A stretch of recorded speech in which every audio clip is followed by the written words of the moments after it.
Ok, on s'approche de la fin. Dans cette partie, on va faire toute la partie contact. Ok, c'est ce que vous voyez là, contactez-nous.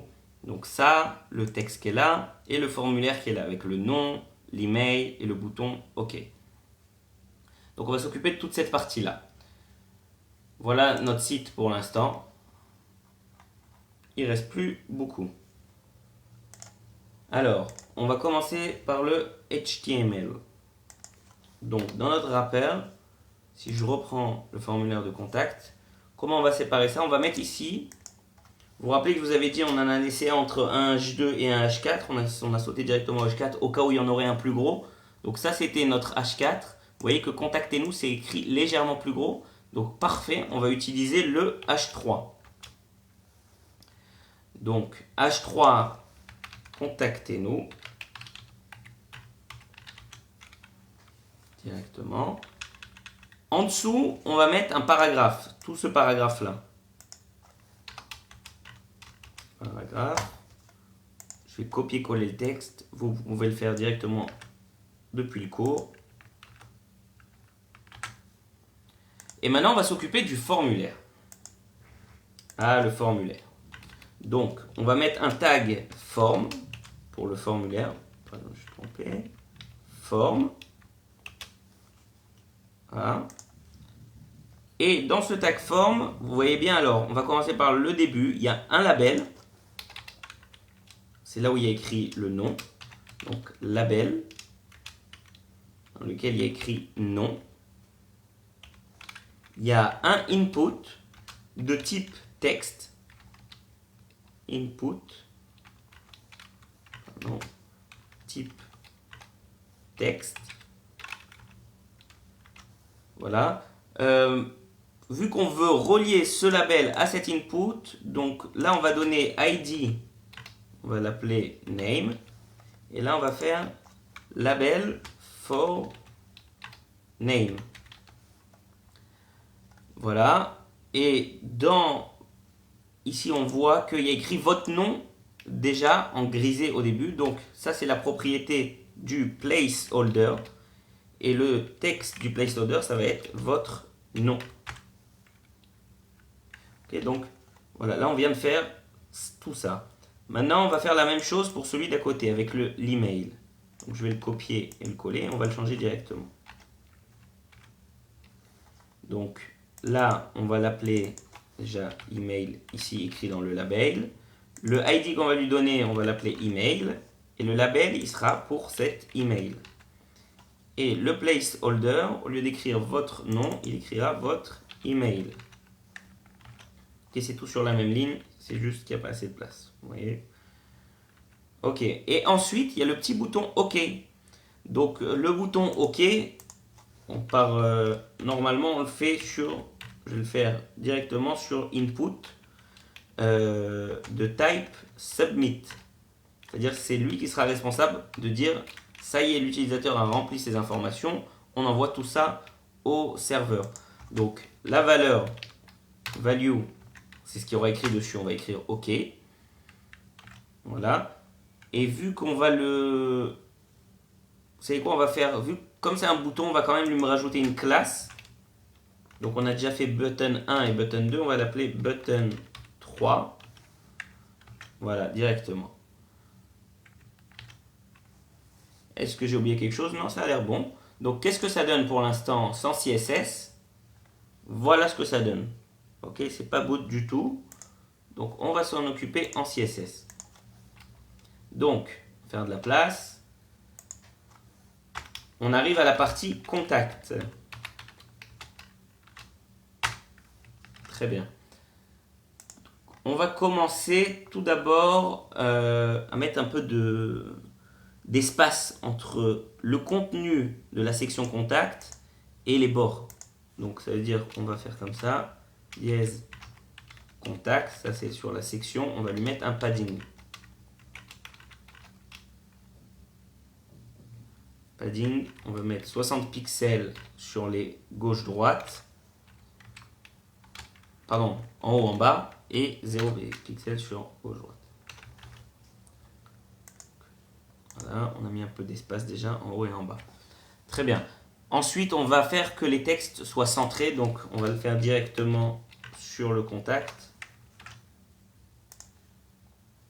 Voilà, donc tous les éléments ont été centrés par rapport à contact, c'est-à-dire le H3, le P et le form qui est ici. Donc, maintenant, on peut s'attaquer directement au H3 qu'on voit ici.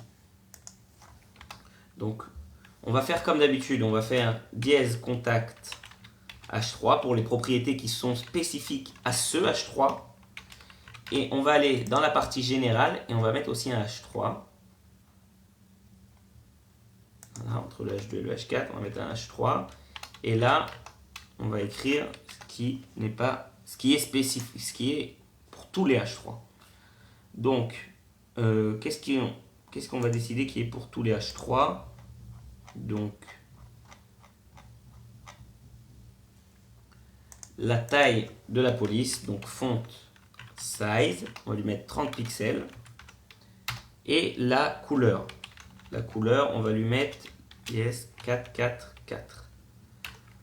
Voilà. Je ne l'ai pas expliqué, mais là je revois en regardant mon code que la couleur du H1, H2, H3, H4, c'est la même. Donc vous savez quoi, je vais vous montrer un raccourci.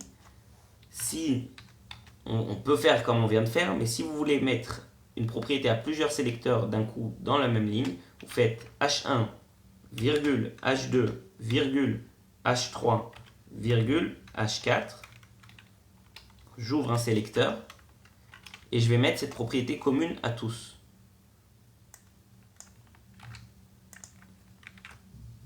Voilà.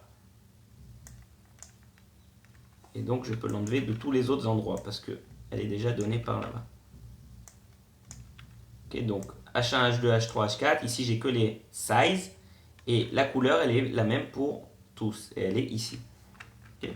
Donc voilà, c'est un petit raccourci. Maintenant, ce qui concerne spécifiquement ce H3. Le H3, je vous rappelle, c'est ça. Donc, il doit ressembler à ça.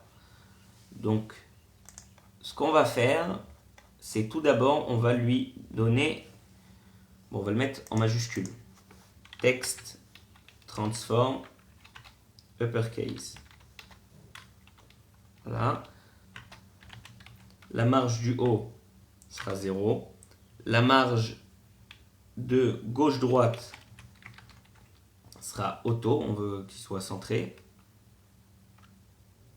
Vous savez quoi en fait? Ce qu'on va faire margin bottom, pardon, donc ça, ouais, on va faire juste une margin bottom de 20 pixels pour l'espacer du paragraphe. Ok, donc, voilà, on l'a espacé du paragraphe et il est écrit bien. Maintenant, vous avez vu qu'il y a un petit trait ici. Donc ça, on le fait avec la border. Donc pour faire avec la border, déjà, on doit donner on doit lui donner une certaine largeur à cette div. Donc on va lui donner une largeur avec width, on va la donner à 400 pixels. Voilà. Ensuite, on va faire cette bordure. Donc elle est juste en bas. Donc on va faire border bottom. Elle est de 1 pixel, solide et 0,2 B8 DD. C'est la couleur bleue que vous voyez. Voyons voir ce que ça donne. Non, c'est celui-là. Okay, donc là, il est redevenu à gauche. Pourquoi? Parce que je lui ai donné une largeur de 400 pixels. Avant, il prenait toute la largeur et le texte était centré, donc il était centré.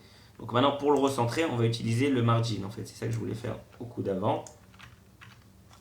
Donc margin, on va mettre en bas, margin bottom, on va la laisser à 20 pixels. En haut, on va mettre 0. Et à gauche et à droite, on va mettre auto.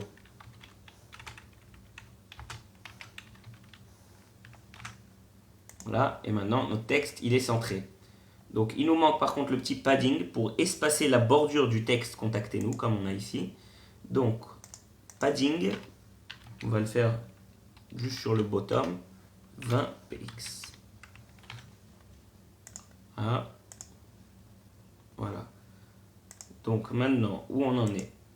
Très bien, on va passer, on a fini pour ça, le H3 et le paragraphe. Maintenant, on va passer directement au formulaire. donc le form.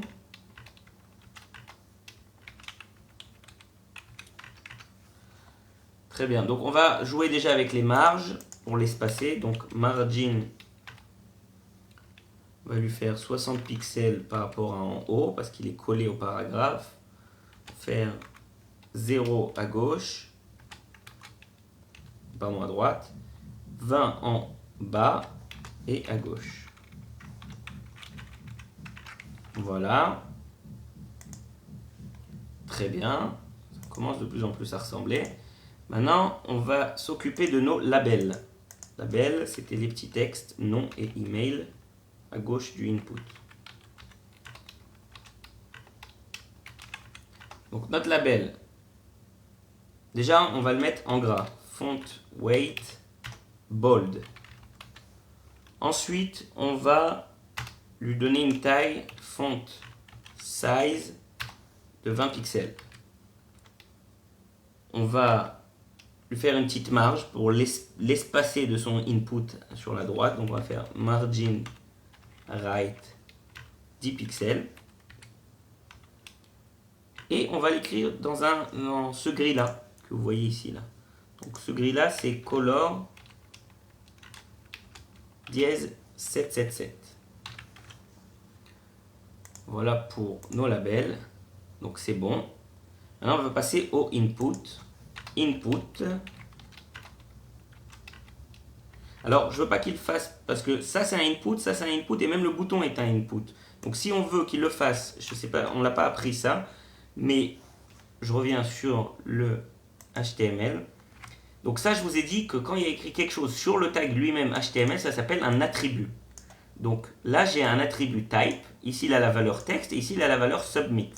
Donc si je veux faire un selector en CSS pour dire tous les inputs dont les attributs type sont égaux à texte, voilà comment j'écris ça. C'est ça la syntaxe pour l'écrire. D'accord, maintenant on va faire,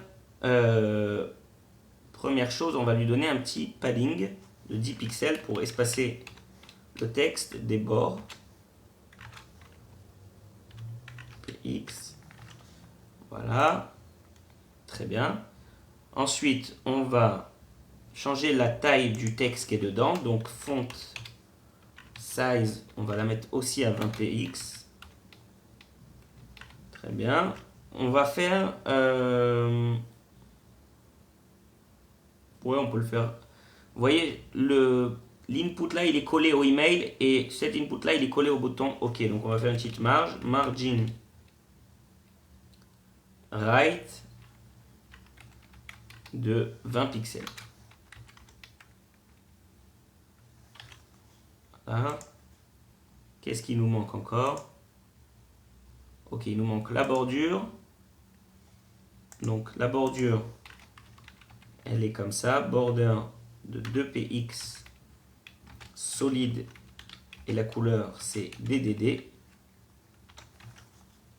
Voyons voir ce que ça donne. C'est très bien. Ok, on s'en rend pas compte, mais il y a un léger arrondi sur la bordure ici et on l'a pas chez nous. Donc je vais le mettre ici. Donc border radius de 3 pixels. Voilà. Maintenant c'est aussi légèrement arrondi ici. Donc qu'est-ce qu'il nous reste? Maintenant il faut s'occuper du bouton OK qui est ici. Donc on lui a donné la classe button 3. Button 3. Le texte, il est de couleur blanche, donc dièse FFF. La taille du texte, on va la mettre aussi à 20 pixels. On va le mettre en bold. Okay, je vous montre, c'est ça qu'on est en train de faire, hein, ce bouton-là. Donc on va le mettre aussi en bold. Font weight bold. Très bien. On va lui faire un padding pour qu'il soit écarté le texte du bord. Hein, bon, déjà, on va voir où on en est. Voilà où on en est, très bien. Maintenant, on va faire background, parce que bon, il doit être bleu. Donc, background color quoi le code de ce bleu? Dièse 02 B8DD. Très bien. Et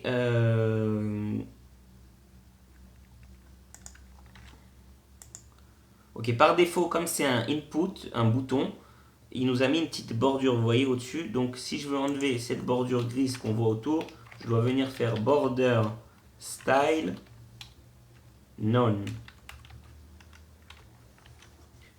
Voilà, je vais le prendre directement d'ici. Border radius, 3 pixels.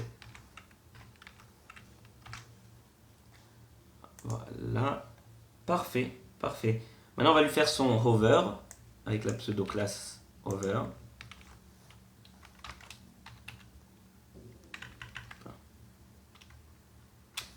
On va le copier directement.